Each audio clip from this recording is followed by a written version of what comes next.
இப்போ சிங்கிள் சைல்டாக இருக்கிற பசங்க பொண்ணுங்க ரொம்ப அரகெண்ட்டாக பிஹேவியரே ரொம்ப அக்ரெசிவாக இருக்குது. அது என்ன ஒரு ரீசன்?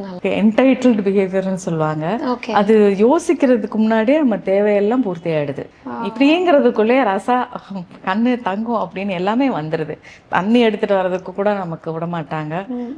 அதுவும் படிக்கிற பிள்ளைங்க அப்படின்னா எல்லாமே டேபிளுக்கு வந்துடும், ஊட்டி விட்டுருவாங்க.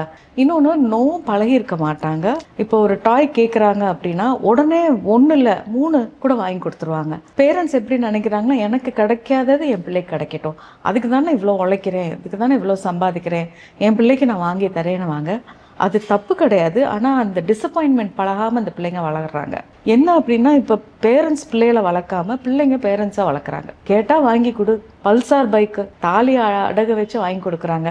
அந்த பையன் ஓட்ட தெரியாமல் 16 வயசில் போயிட்டு கிராஷ் ஆகி பர்த்டேல கண்ணீர் அஞ்சலி போஸ்டர் ஒட்ட வச்சிருதுங்க. இது எங்கே போய் முடியுங்கிறது இந்த மாதிரி தான் முடியும். குழந்தையிலே டிசப்பாயின்மெண்ட்க்கு இருக்குது. இப்போம்மா பைசா பத்தலை, வெயிட் பண்ணு வாங்கி தரேன், இப்போ முடியாது, இல்லைன்னா ஒரு 2-3 மாதம் சேர்த்து வச்சுக்கோ, நீ கொஞ்சம் சேர்த்துவை, நானும் சேர்க்குறேன், முடிஞ்சால் வாங்கி தரேன் அப்படிங்கிற கான்செப்டே பழகாமல் கேட்டு கடன் வாங்கியான பிள்ளைக்கு கேட்டதை உடனே கொடுத்து பழகிட்டா, அப்போ முடியலங்கிற ஒரு டைம் வரும்ல. ஒரு நாள் ஹெலிகாப்டர் கேட்க தானே போகிறாங்க, வாங்கி கொடுக்க முடியாது தானே.